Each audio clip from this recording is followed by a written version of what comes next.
Good morning and welcome to today's Growing Concerns webinar. If you have any questions during the webinar, please type them into the questions section of the GoToWebinar menu, and we will try to make sure they get answered before the end of the webinar. So as you can see, this morning's webinar has a number of presenters. And Lionel, whenever you're ready, you can start. Okay, well, thanks, Linda. I'd like to welcome everybody again to Growing Concerns for May the 9th. And just wanted to go through the agenda, and we're going to start off, I guess, as per usual. I'll give a little bit of a crops update, and then we've got a couple presenters today. We have Dennis Lange, who is going to be talking to us about some soybean production tips. And as we're getting into the point where we'll be seeing producers putting soybeans in the ground, I thought it would be appropriate for Dennis to maybe give us a few tips regarding that. Dennis is actually the FPA out of Carmen and he specializes in pulses, and so he'll be a good information source for us today, as well as any other time throughout the growing season if we need information regarding some of the pulse crops. After that, we got Holly Derksen, and Holly's going to be talking regarding the canola clubroot issue. And there's been some press lately regarding clubroot, and I just thought it would be good if we could maybe get somebody to give us an update on that, maybe get us up to speed as to where MAFRI stands on it, and maybe just some of the issues we should be looking at or maybe dealing with as producers or industry people that are talking to producers about this issue. So I guess with that, we'll start off with the crop update.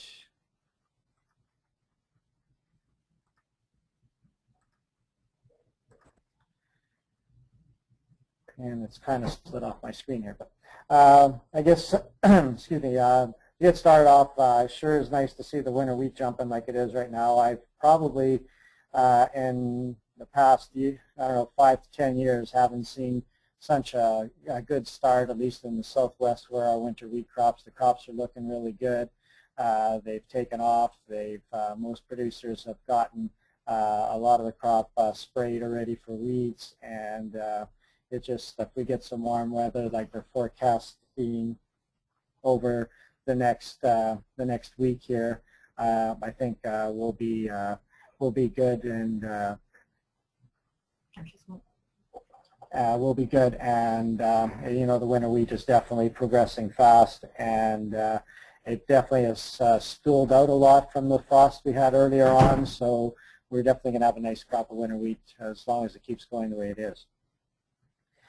Maybe just a little bit about the seeding and what's going on throughout the region. We've probably one of the most variable seeding times we've had in a long time with regards to completion of seeding. Dennis, who's in the Carmen area, was just talking a couple of minutes ago and saying that they have a lot of producers that are pretty much done or close to being done. And then we get into the southwest here, where we've got the Killarney area. I would say that's probably our most advanced, and they're probably, a lot of producers in there have a lot of their cereals in. But as you move west to Melita, there's a lot of producers there that are only 10–15% complete. We had rainfall last week, and so a lot of producers were maybe just starting to get into the field late yesterday, and some guys will be going today again. So it won't take us long to catch up, but there's still definitely a lot of areas that are just nicely starting. So we need a good couple of weeks to get close to that completion. I guess with that, I want to make a brief crop update today because we have two topics that have a lot of information in it. So what I'll do now, Linda, is I'll turn it over to Dennis and let him get going on the soybean presentation.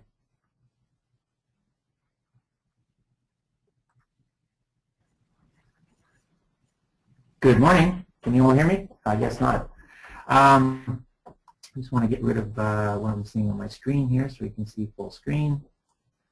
Well, my name is Dennis Lange, and as my title suggests, I'm the Farm Production Advisor based out of Altona.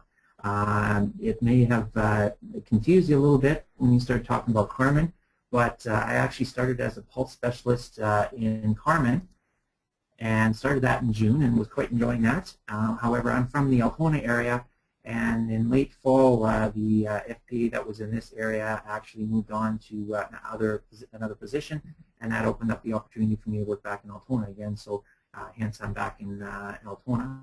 I'm still working as acting pulse specialist in some degree, but I am a farm production advisor.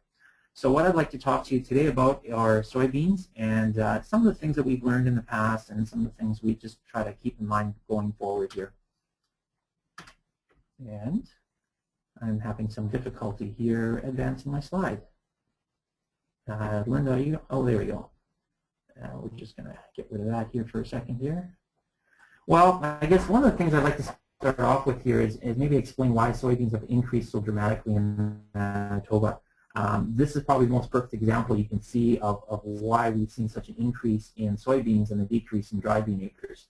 This is a shot from a number of years ago, and as you can see in this shot here, after about 5 inches of rain, the navy beans at the top of your screen are looking pretty yellow. The soybeans at the bottom of the screen still look pretty green, and that's along with some of the early maturing varieties have really brought the acres along. There we go. I have a little delay here on the screen. This just gives you a bit of an idea on the breakdown of acres in Manitoba and where they're located. The yellow areas are acres where municipalities have had greater than 500 acres planted. And as you can see here in the middle of the screen here on this McDonald, Morris, Dufferin, Springfield, those areas is where the majority of the soybean acres are concentrated. The blue areas that you see on this screen here indicate where soybeans have been tried in the last 2 years, but acres are still under 500 acres. This year we'll probably see some of those acres increase if everything goes in as planned. For the 2012 growing season, we could see upwards of 700,000 acres. And as you can see by this graph here, we've seen a nice increase over the last number of years in acres. Our yields, however, have still kind of been maintaining around that 30 bushel mark. We had 1 year we were sitting at about 32, but in this past year we were sitting at 27. So to me right now, with the varieties that we're looking at, 30 seems to be a very common number that we're going to be seeing from here on out. Probably one of our biggest issues that we have to deal with soybeans is maturity. And maturity is probably one of the most important things that as a grower you really need to pay attention to what variety you're growing and where you're growing it. And you don't want a situation like this where you have frozen beans. And we'll start off a little bit showing you some shots from last year. These are two Roundup Ready 2 varieties, and this kind of gives you an idea of the differences when you're looking at the seed guide, how much of a difference you can see with these two different varieties here. On September the 8th, the 2310 RY variety was at 95% brown pod or mature, whereas the longer season variety, the S01K8 on September 8th, still had quite a ways to go yet. So keep those kinds of things in mind when you're looking at data. It may only show 4 or 5 days difference in maturity, but it can mean a lot at the end of the day. Again, here's another shot here. Last year we used NSC Portage in the pulse grower variety checks. We are using Portage again, as well as there's a couple other 3 other varieties of Roundup Ready 1s we're going to be using as check comparisons this year in the core sites. But on September the 14th, we got our first, we're talking about our first frost here on the 15th. And on September 14th, this variety Portage was at 95% brown pod, whereas this S01K8 was still 5 days away. So it kind of gives you a bit of an idea of what happens or what the varieties look like on that date. We're having some technical glitches here. We're not. Oh, there we go. This is some data from the Western trials, and when you're looking at this data in the seed guide, just to give you a bit of an idea what this table shows, anything in the pink is going to be the Roundup Ready 1s. And in this particular check, we used Warren as our check. Anything that is a -1 is of course a little bit earlier. Anything that is on the plus side is a little bit later than Warren. So anything within 3 days of Warren and out west should be pretty good for most producers.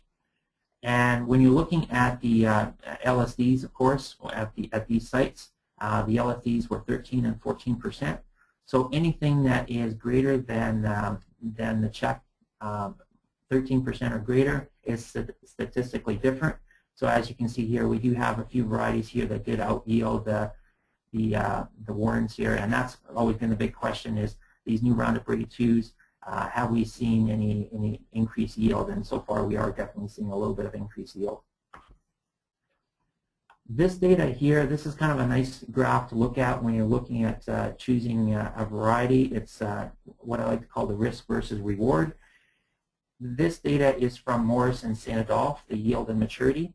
And on this graph, you're seeing the red diamonds here that are the Roundup Ready 1s, and the blue diamonds are the Roundup Ready 2s.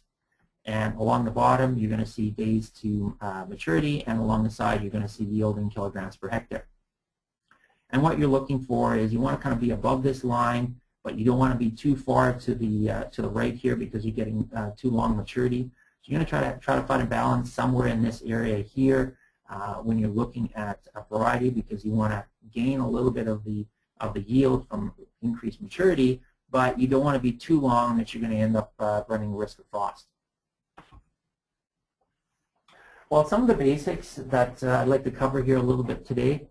The one big question that I've been getting this year is, should I be planting my soybeans? In Altona here, we've been, the cereals and canola, a lot of those got finished up here at the end of last weekend, and now guys are asking the question, well, should I be planting? Well, at soybeans that or soil temperatures at 10 degrees Celsius, if you're going out at 8 in the morning and you're finding you're only at 10 degrees Celsius, those soybeans, if you're planting that day, are probably going to take at least 2 weeks or more to come out of the ground. Whereas if that soil temperature warms up to about 15 degrees Celsius, it's going to take about a week. So in a lot of cases, you gain a little bit by waiting. Now, there are exceptions to every rule, of course. Some producers have fields possibly that if they get a little on the wet side, then it takes a little bit longer for them to get in there. So if they are forecasting rain, sometimes guys will plant a little bit earlier than maybe what they should. But I'm actually very impressed with the number of farmers that I've spoken with that are saying, you know, we've got everything else in, we got lots of time, we're going to wait till maybe the end of this week or into next week before we get our soybeans in the ground. Seeding depth, typically 3/4 of an inch to 1.25 inches deep. Don't seed it like peas. They don't push through like peas do, so you don't want to plant them too shallow, but you do want to get them into a little bit of moisture. Plant populations on narrow rows, you're looking at 180 to 200,000 plants per acre, or roughly 4 plants per square foot. Again, typically we talk a little bit about planting, so mid-May or when the soil temps are at least 10 degrees Celsius. Really important to control weeds early in soybeans. They're poor competitors, so because we're going a lot of Roundup Readies, the temptation might be to wait and for all the weeds to come up. Once the beans are on their way and you're starting to see some weed populations, you're better off going, you know, a couple of times and spraying early and get those weeds under control than waiting too long and the weeds getting kind of overtaking the beans. And just as a side note here, in Manitoba, 95% of the acres that we produce are Roundup Ready, and only 5% are conventional. And a lot of it's just due to the ease of production. The Roundup Ready system is just a more straightforward approach and a little easier. Years ago, we used to grow a lot of conventional soybeans. There were premiums for those conventional soybeans. And now there are still some premiums, but they're just not as pronounced as what they once were. This is a trial here that was done, sponsored by MPGA. It was done by AgriSkills out of Carmen. And what they looked at last year is they looked at different plant populations with different varieties of soybeans, one upright and one more bushy type. And they also looked at different planting widths.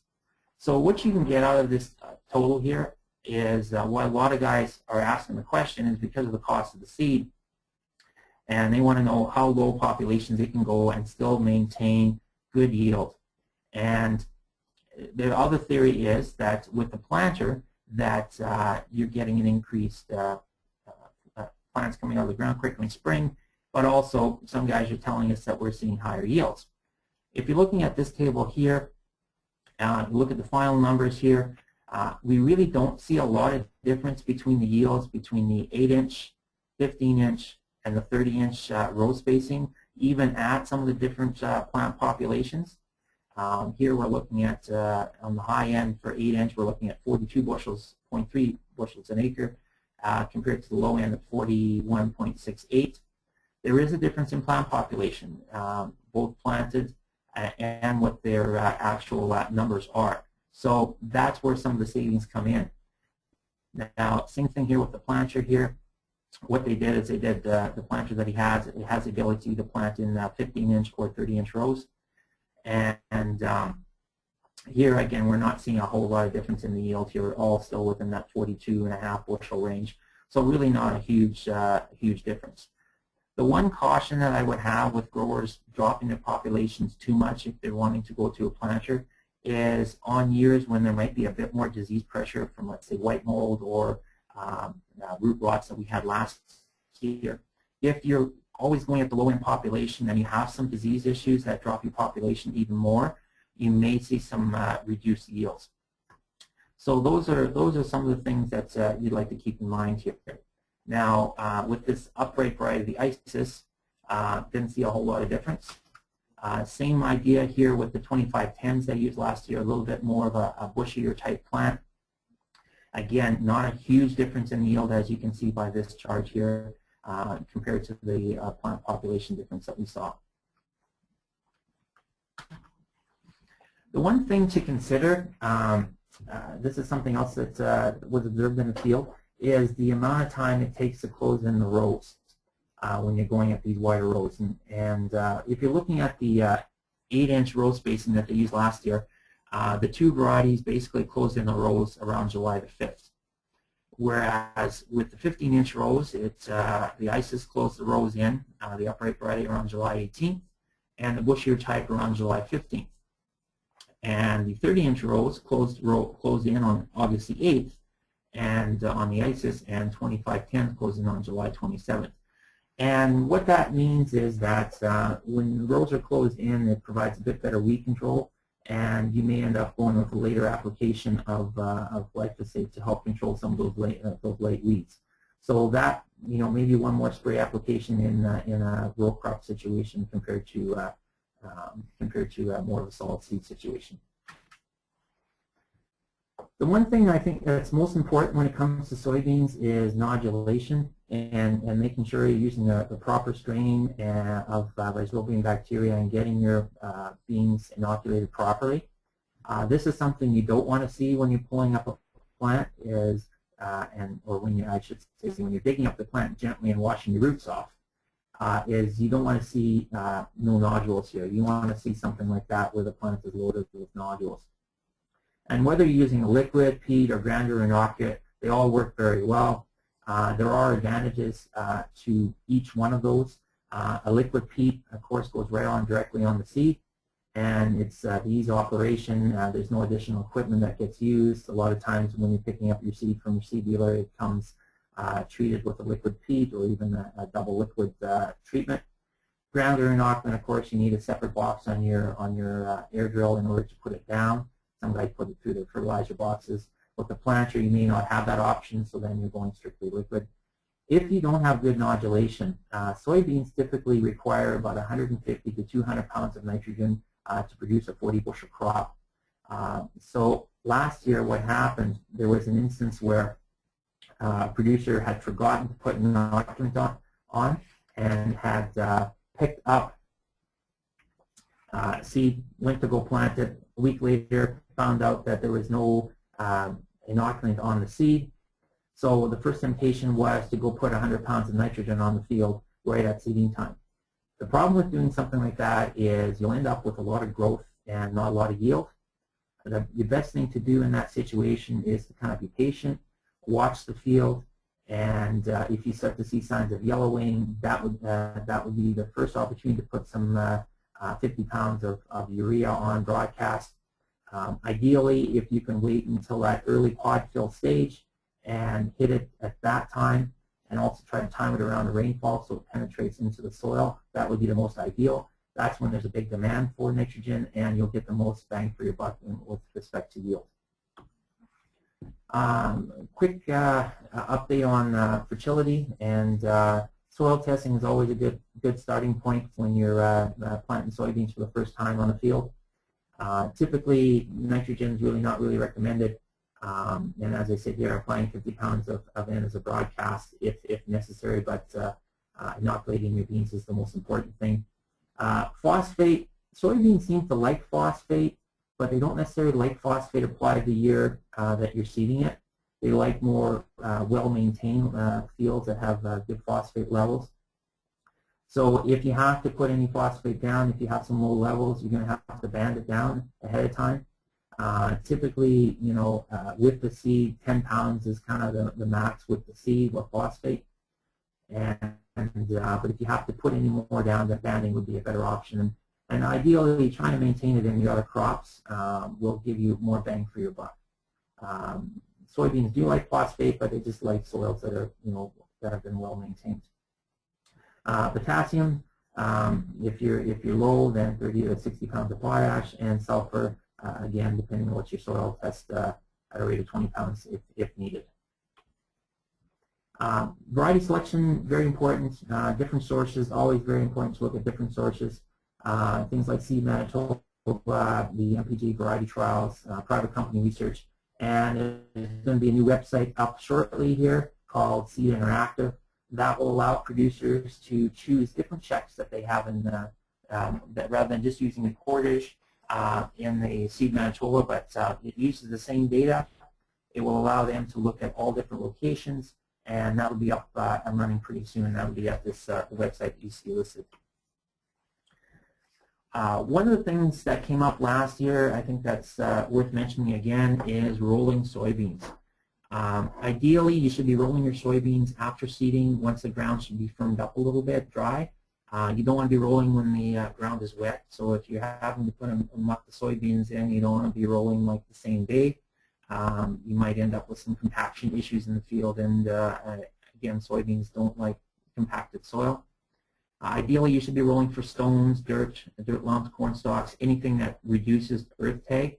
And that's why a number of farmers do that, because it makes harvesting a little bit easier. But what happens if you get a 500-acre seeded and you can't roll everything, and you have to wait a while?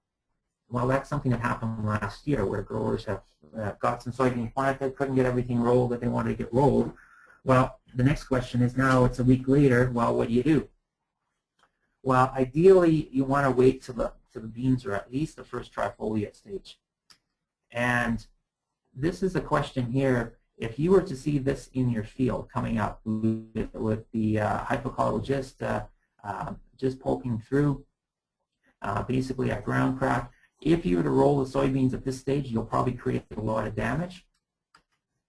Ideally, you'd want to wait till the beans are at least this tall once they're up, because that way they're a lot more pliable. You want to be rolling on a warm day, and because these beans will bend back. And the reason you kind of want to wait to the first trifoliate is because if you're rolling at this stage, then not all the beans are going to be at the first trifoliate. Some might be at the unifoliate stage.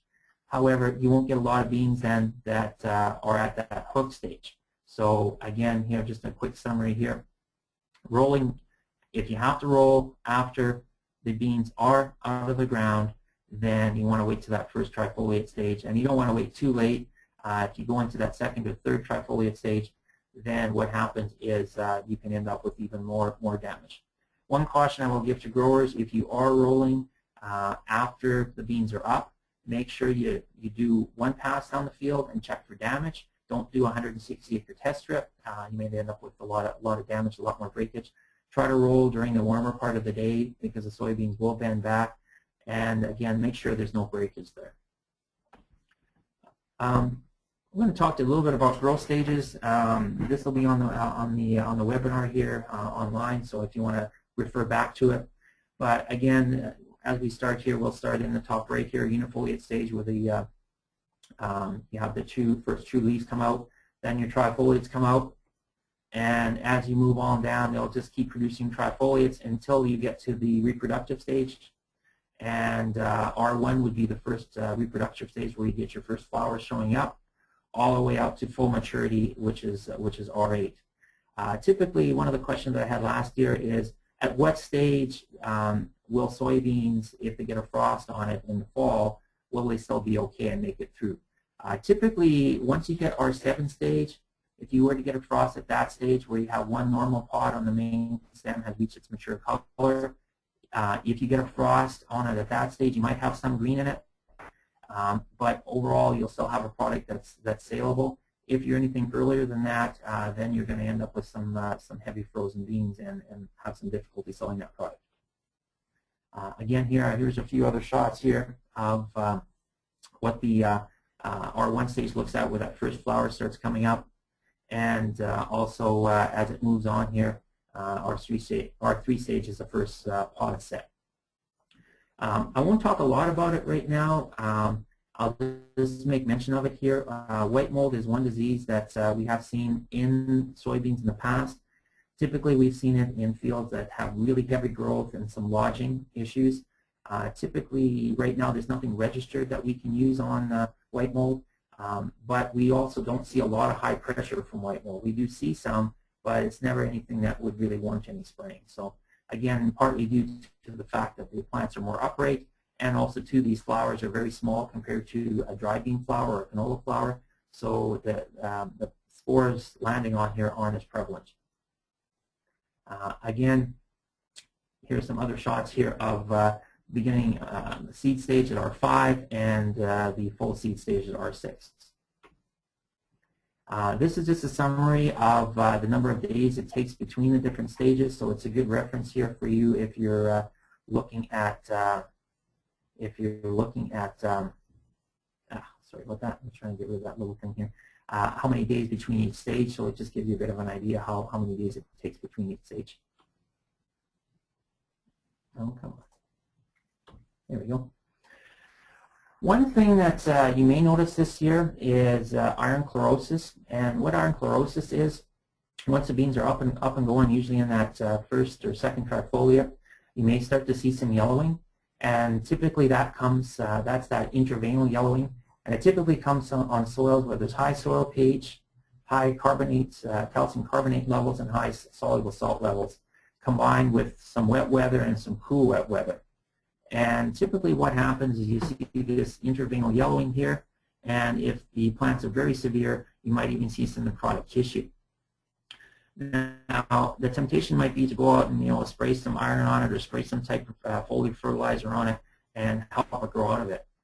Ideally, your best bet is just to go away for a week and not look at that field, because what happens is once you get a bit of warm weather, the plants right now are fairly the various varieties are fairly tolerant to iron chlorosis, so the varieties will grow out of it once you get some warmer weather. So hopefully it's not right by your driveway when you're going home every night, but if you can avoid that field for a week, you'll see that the plants will recover quite well from something like that. Ideally, this is what those plants should look like at those stages.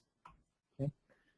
In the Seed Manitoba Guide, if producers are looking at making some last-minute decisions, there are some ratings that are done by MAFRI, and those ratings will give you an indication on whether or not you'll see any symptoms in the field. If you've grown soybeans in the past and you notice on that field that you've seen some iron chlorosis issues, you're better off looking at varieties that are more tolerant. And here, what we've done, or what I've done here, is I've just popped in a couple of varieties here to show you that in the Seed Manitoba Guide here, the label here would rate it at 1.6. That grouping would be tolerant. You look at Roundup Ready 1 here, that was 29002. That one was group susceptible. It's just one more tool in order to help decide on varieties. Now, I chose these varieties kind of just to show differences. It's not really recommending one over the other. It just gives you an idea what those ratings mean. This is one thing that we did see last year, and for any new producers, it's something that you probably won't have to worry about yet, but it's something to keep in mind. If I talk for a root rot, where was predominant last year in certain areas, and it was predominant in areas where rotation was quite poor, where we've seen soybeans on soybeans every second year, and we had a really cool wet spring, and all of a sudden I'm getting calls from producers saying, I'm seeing this in my field. I'm seeing a lot of dead plants. They're just wilting and dying. And typically, the root rots will overwinter in our soil. Crop rotation is probably one of the most effective tools that we have right now. So if you're first starting out growing soybeans, try to maintain that 3 to 4 year rotation. Try to use seed treatments. And there are some resistant lines that we're going to be doing some work with over the next year. Companies are doing work with now that we'll have some resistant lines coming through. There are different races, so depending on which race we have, that's the race you need to look at. But typically, the combination of using resistant lines, crop rotation, and seed treatment, so using all three of those will help prevent this disease. But last year was kind of a wake-up call because we didn't see a lot of phytophthora last year, but where we did see it was pretty bad. And now those producers are going to have to stay out of those fields on soybeans for at least 4 years. So. One of the insect pests that you'll have to watch out for a little bit this year is soybean aphids. Last year there was some spraying of soybean aphids that were done, and ideally populations for soybean aphids should be at least at 250 aphids per plant and increasing. And what I mean by that is that when you're out scouting for soybean aphids, you want to be going out maybe a couple, 3 times a week and doing your counts and determining whether or not that population is increasing or it's staying at a level number. So if the first time you go out you're at 100, and then the second time you're at 150, and then the next time you're at 250, doesn't mean that once you hit that 250 that you should spray. You should actually continue to go out and monitor, because with beneficial insects you may be able to maintain it at 250 because the economic injury level is more like 650. So really, even once you hit that 250, you still have a week before that, if under ideal conditions, that the populations could hit that 650 range. But you don't want to be spraying too early, because if you are going on spraying too early, you are killing off some of the beneficial insects, and some of those beneficial insects can consume up to 100 aphids per day. And there were cases last year where in the Winkler area where a number of fields hit that 250, and because they had a lot of beneficial insects, they never hit those numbers. And again, just some food for thought. Just because your neighbors are spraying doesn't mean you have to either. So it's always good to scout your fields and monitor. Just to show you some of the beneficial insects, if you're seeing a few of these guys out in the field, that's a good thing. They're consuming soybean aphids. If you're seeing a few of these, the ladybug, and the first one was a ladybug larvae. This is the adult form of the ladybug. Both beneficial, both consume soybean aphids. This is just the pupa stage of the ladybug. Again, not doing nothing at this stage, but if you're seeing a lot of those, that means at some point you're going to, that's a definite bonus for you. There's also lacewing larvae and hoverfly larvae that will also consume soybean aphids as well.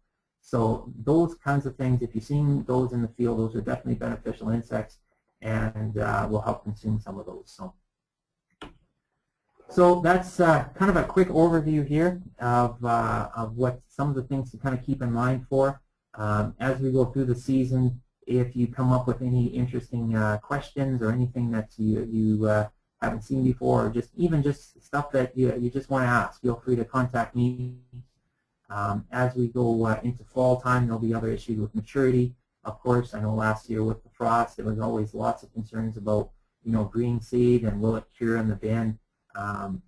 What we've seen this past year with soybeans that were slightly green when they froze, typically the ones that were really grass green still stay green even come midwinter when they were hauled out.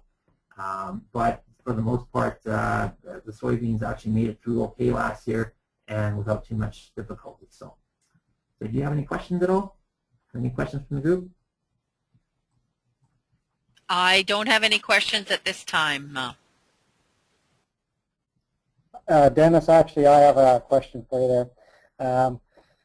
You mentioned once we get the crop in the ground here, we're going to be getting guys spraying, and I think we're going to have a lot of spraying happening for, you know, that's going to be needing to be done at fairly fast.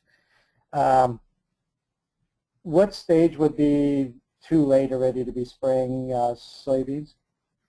If you're spraying, first flower is too late. Like if you're first flower, typically when growers spray, they'll like to spray around that first trifoliate stage, the first time through. And then as they go through the season, they'll watch their weeds, and they may go in at, you know, maybe third or fourth trifoliate. And at first flower is kind of the absolute drop dead. And even then, if you don't have to spray at that stage, it's probably more beneficial because you don't want to affect the flowers at all. So that would be kind of the drop dead time to spray your soybeans later in the season. Okay, and is that right that the earliest maturing one on that graph there was like 114 days? Based on last year's data, we'll actually maybe just go back to that chart here real quick, and it's right at the beginning, and it's probably just easier for me to do this. And without maturity here.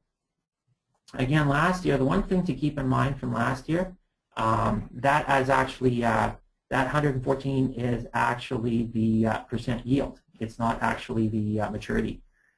Maturity is actually Warren's last year in that location. I guess I missed that on that slide. I believe was at 110 days, if I remember correctly. Let's check my information here. But I'm looking at slide number 9 there. Slide number 9. Slide number 9. Yeah, last year, and this is based on the last year's data from Morris and St. Adolphe, and 114 days last year was the earliest that we did see last year. Where the longest we were actually upwards of 120, almost 125 days. So typically 114 to 120 days is fairly common. Okay, well that was great, Dennis. I think it'd be good if maybe later on in the season if I could get you to come on again and maybe give us a little bit of an update again as we get the crop up and growing, because I'm sure there's going to be questions as we're going through the growing season as soybeans become more and more of a popular crop out here. For sure. Lionel, I do have a question here. It says, are you seeing any early seeded soybean fields that need to be reseeded? How would you know that a field should be reseeded?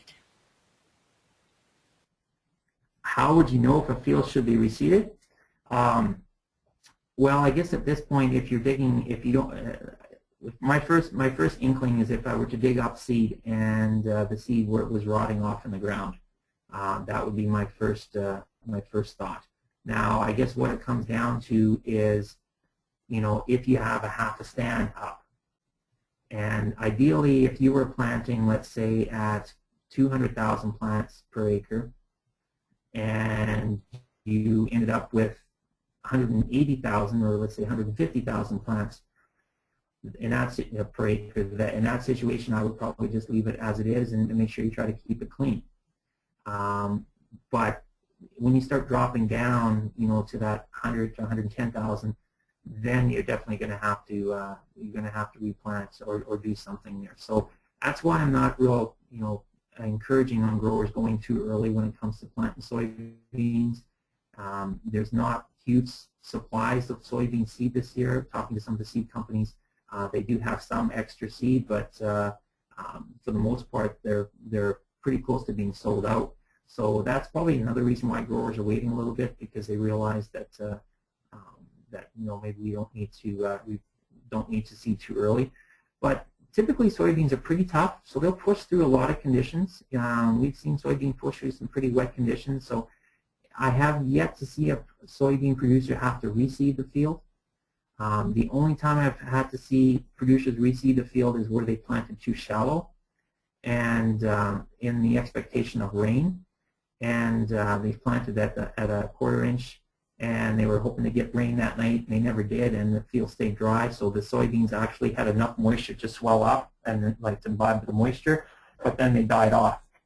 That's about the only time I've really seen soybeans have to be reseeded. So. Okay. Well, thanks, Dennis. That was great. I guess what we'll do now, Linda, is maybe we'll just turn it over to Holly, and then we'll get into the canola clubroot presentation, and I guess get an update on that.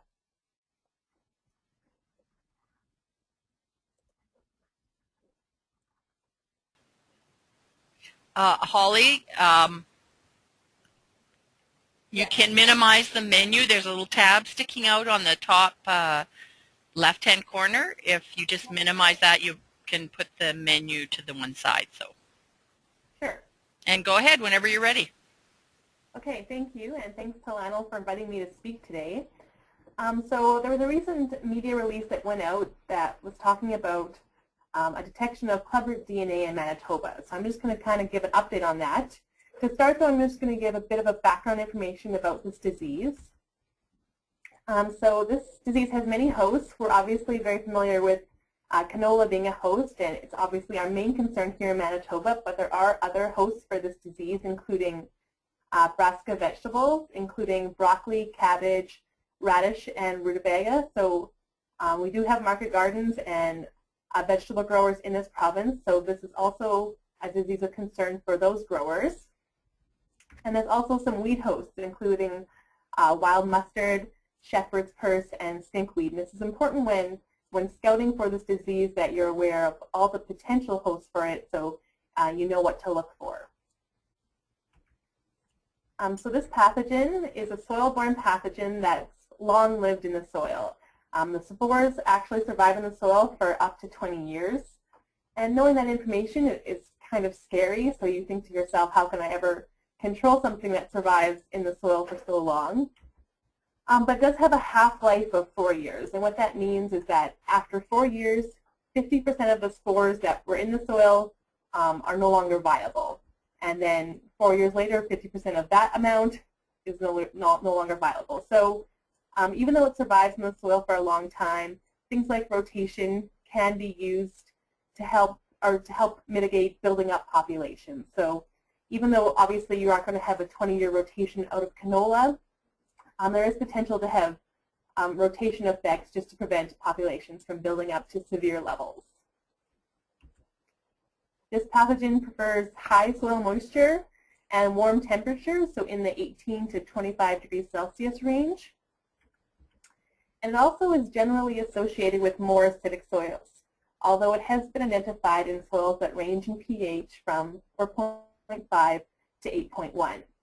So knowing that and knowing that many soils in Manitoba often have a higher pH and wouldn't be defined as acidic, it's important to note that studies have shown that really it's the high soil moisture and the warm temperatures that are really the determining factor for this disease and whether this disease can survive and proliferate. So although we do have more basic soils in Manitoba, it doesn't mean that the pathogen can't show up here or survive here. So the symptoms of this disease are pretty similar to what it sounds like, what mean that the disease is called clubroot. So this first picture shows not as severe symptoms. So you can see the beginning of a gall, which I've circled there in red. So this is either early symptoms or maybe just a field that doesn't have a high population of spores. And then you can get more severe infections where the entire root system is taken up by these galls, and it kind of begins to look like a club-shaped appearance, almost like potatoes at the bottom of your canola plant. So this is obviously where it gets its name. And in the beginning stages, it'll be this white color of the galls, and then as the disease progresses and as the season progresses, they'll turn more of a brown peaty color. So this is obviously pretty distinguishing symptoms on the below ground material.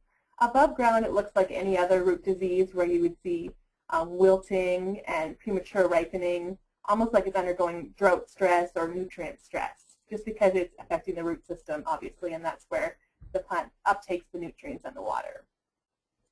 So although these are pretty distinct symptoms and not many other things look like that, there are a few things that do resemble this. One of them, and you may hear people talk about it, is hybridization nodules, which is a pretty rare occurrence in canola fields, but I have seen it myself. And also some herbicide damage can form some galls on the root system. But it's important to note that if you see anything that looks anything like this, get it checked out, send in a sample to the diagnostic lab, and figure out what's going on. So I'm just going to kind of give an update of clubroot across the prairies. Obviously, Alberta being the main province that is affected by this disease. It was first detected in Alberta in 2003 near Edmonton. And as of fall 2011, it was detected in more than 800 fields. So obviously, this pathogen has the ability to spread and did spread quite thoroughly in Alberta. 19 counties are affected as of right now. As you can see, most of these counties surround the Edmonton area. However, there are some southern counties which have seen presence of this pathogen. The new counties that were detected in 2011 were the Red Deer County, which kind of makes sense, as you can see that it's spreading outward from Edmonton, but also Vermilion River, which maybe is more of a worrying case that it was detected there, as this is on the Saskatchewan border and would indicate that this pathogen may be moving east. So in 2011, there were 265 new cases of clubroot in Alberta. 103 were identified through the provincial survey, and then 162 were identified in independent surveys. This is obviously a large number, but obviously surveying efforts are getting more intense in Alberta due to the presence of this pathogen, and they're out there looking for it. However, this was the highest number of new cases since clubroot was initially detected in Alberta. So this is just a graph talking about showing the increase of cases or field infestations over the last 8 years. And the main reason that they saw so many more was not only because they were doing more surveys, but also there were favorable conditions early in the growing season last year where they did have high soil moisture and warm temperatures. So this disease was able to proliferate and infect a lot of plants. I'll move on to Saskatchewan. So in 2008, there was a positive soil sample found in west central Saskatchewan. So there were no in-field symptoms, but this was part of a soil survey. The plants grown in soil in the greenhouse also showed symptoms. So this was indicated as a positive clubroot case in Saskatchewan. And in 2011, so this past growing season, symptoms in the field were identified and confirmed at 2 locations in north central Saskatchewan. So not on the western edge of the province close to Alberta, but in the middle of the province. So obviously this disease has managed to spread past Alberta. As far as Manitoba is concerned, in 2005, low severity symptoms were observed in a canola nursery in southern Manitoba. However, that field was tested again in the following years, and all the soil tests came back as negative for clubroot. So at this point, we consider ourselves free of clubroot in Manitoba. There's also been some non-canola cases. So as I mentioned, clubroot can also infect vegetable crops, and we have vegetable growers here in Manitoba. So it was first reported on rutabaga in the late 1920s, and also observations in market garden vegetables were made in the mid-1980s, which granted is a few years ago. However, it's important to note that obviously this disease can occur in Manitoba. So what is this about this new detection of clubroot DNA in Manitoba? Each year we do a canola disease survey that I'm sure many of you are familiar with. We do it for all diseases looking at blacklegs, sclerotinia, clubroot, alternaria, fusarium wilt, etc. We usually do it at the end of the year, so just prior to swathing, we'll go out and scout for symptoms of these diseases. Half of the field surveyed have soil samples that are taken for clubroot analysis. So this is approximately 1 liter of soil, and it's collected at the field entrance, so at the approach to the field. This is typically where clubroot has shown up first in fields, just because of the way that it's transferred on soil on field equipment, for example. The soil samples that are taken from the disease survey are analyzed over the winter in a lab in Alberta. I'll just go through how that analysis is done so you can more clearly understand the detection that we have in Manitoba now. So the soil samples are taken, and a DNA test is performed on those soil samples to look for the presence of the pathogen that causes clubroot. So we're just looking for the DNA of this pathogen. And if that DNA test comes back negative, we consider that a negative case of clubroot and it's free of clubroot. If that DNA test comes back as positive, a plant bioassay is performed in which plants are grown in that soil. So they choose a susceptible cultivar of Chinese cabbage, which is a vegetable that is highly susceptible to clubroot. And they grow those plants in that soil that we took from those Manitoba fields to see if any symptoms show up. And if that is negative for symptoms, we call that a non-symptomatic field of concern. So basically a field that needs to be further monitored. However, we aren't seeing symptoms, therefore we aren't seeing yield losses, therefore this is not a case of clubroot. However, if that plant bioassay is positive, we would consider that a positive clubroot case.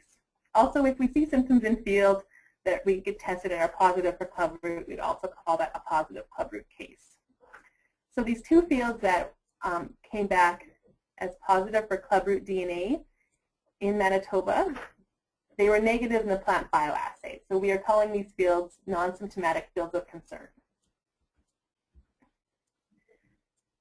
Throughout the disease survey, 209 soil samples were taken over the last 3 years. And these two that were found positive for clubroot DNA in 2011 were the first time we've had a case like this. And as I mentioned before, we're calling these non-symptomatic fields of concern. And they will be further monitored. So throughout the growing season, we'll be monitoring them for volunteer plants. The growers have been made aware that we've had positive DNA in their fields, and they are going to be undergoing good management practices. And also these fields have been more intensively soil sampled to see if we can find the DNA in other places in the field or if we can find it again at all. So I'll now go through some management of the disease because the number one thing in Manitoba that we're concerned with here is prevention. We don't have this disease yet. It's not causing a problem in Manitoba. And these recent results doesn't mean it's going to cause an immediate problem. It's more like how can we prevent it from coming here or how can we prevent it from building up in the soils. So the number one thing is preventing the spread of infested soil. And that we're talking about good sanitation practices. So the Canola Council of Canada has created a pamphlet talking about equipment sanitation as a way to manage clubroot, and I recommend that you either look it up on the internet or contact the Canola Council agronomist and see if you can get your hands on one of these pamphlets. It talks about the different levels of sanitation a grower can use on his farm to prevent soil from traveling from field to field. So potential sources of infested soil include obviously farm equipment, but also vehicles, your boots or your footwear, tools, and storage containers. So there are things that growers can do. I'll talk about farm equipment in a minute, but even agronomists that are out there, when you're going to scout fields, make sure you park your vehicle on the road. Don't drive your vehicle into the field. Therefore, there won't be a chance of you tracking soil back and forth.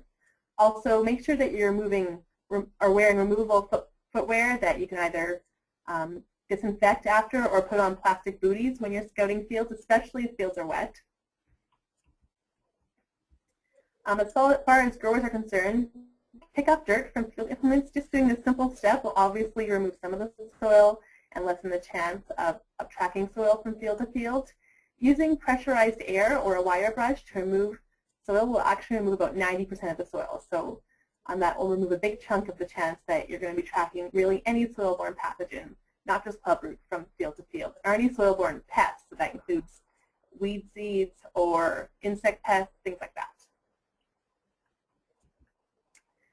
Don't work fields when the soil is wet. Obviously, this is a hard thing to avoid in some years, but do your best to avoid it when it's very wet and it's just sticking to your field equipment. And also ensure custom operators are following sanitation protocols. If you have an operator that's coming in with a highboy, obviously aerial applications this doesn't apply to, but coming in with a sprayer, ground sprayer, then make sure that they have some sort of practice in place where they're making sure they aren't tracking soil from field to field. Although I'm talking about custom operators here, this really applies to anyone who is coming onto your field. So any sort of traffic, whether maybe there's some ATVers who are coming across your land, or hunters, for example, or things like that. Just any place where you could be at risk for foreign soil traveling onto your farm, make sure that you're encouraging sanitation. Management as far as control is concerned. So this is a manageable disease, and in Alberta, they have a number of methods that have been met with success. One of these is variety selection. There are a number of varieties that have resistance to clubroot. The list of them is there. You may recognize some of those varieties. They're good yielding varieties, and so they're grown in other areas of the prairies as well. And this is something that's constantly evolving. Obviously, this is not an entire list, I'm sure. There may be other varieties that you're aware of. Rotation. A 4-year rotation is what are recommended for fields that are infested with clubroot, at least at low levels. If there are more severe infestations, they recommend longer rotations. I want to stress that rotation is even a method that we can use in Manitoba. Even though we don't have clubroot here, this detection of clubroot DNA indicates that it could be out there in fields undetected because it's not causing symptoms. And basically, you don't want to build up populations to a level where it is going to cause symptoms. So rotation can even be a management tool in preventing high levels of clubroot. Manage weeds, obviously something growers are doing anyways, but there are certain weeds that can act as hosts for this disease. Proper scouting is a big one, especially in Manitoba where we don't have this disease yet. Make sure you're on the lookout for anything that looks funny, especially look at the field entrances, because again, that's where it's going to show up first. And send in samples to the crop diagnostic lab if anything's showing up that you can't explain.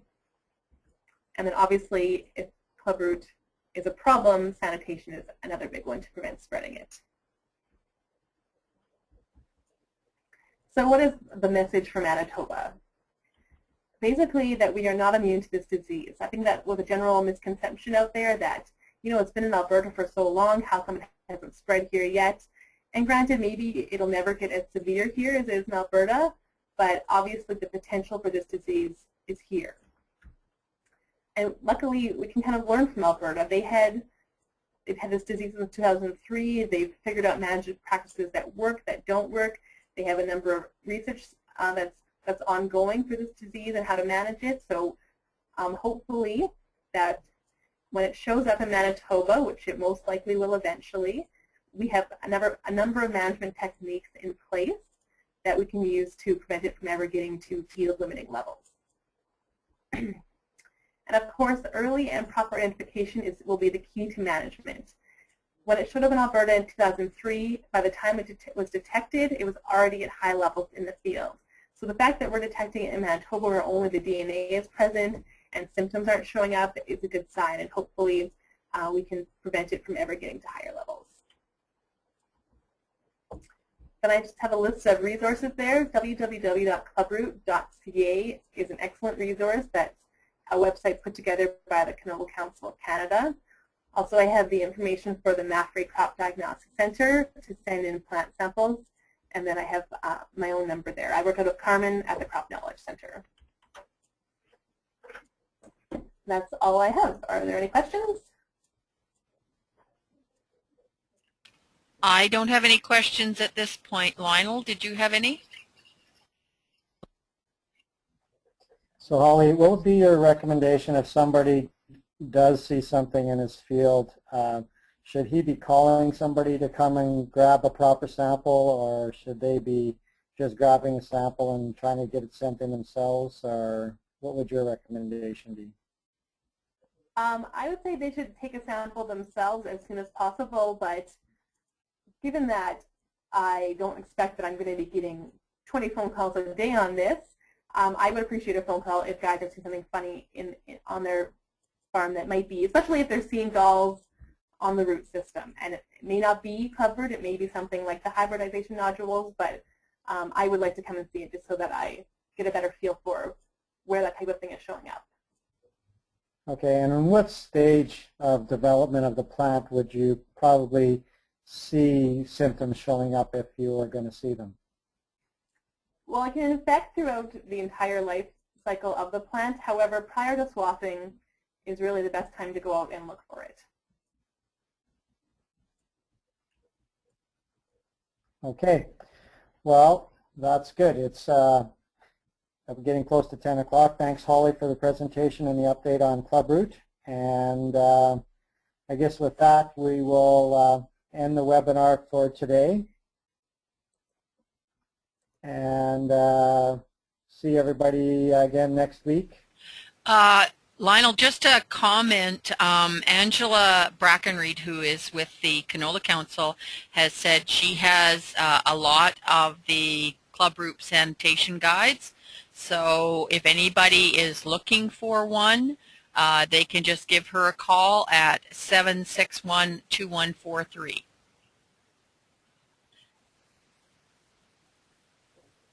And if you have any other questions regarding the soybeans or regarding Clubroot, the FPAs in the Southwest or in your area would definitely be able to give you a hand. So with that, we will end today's webinar.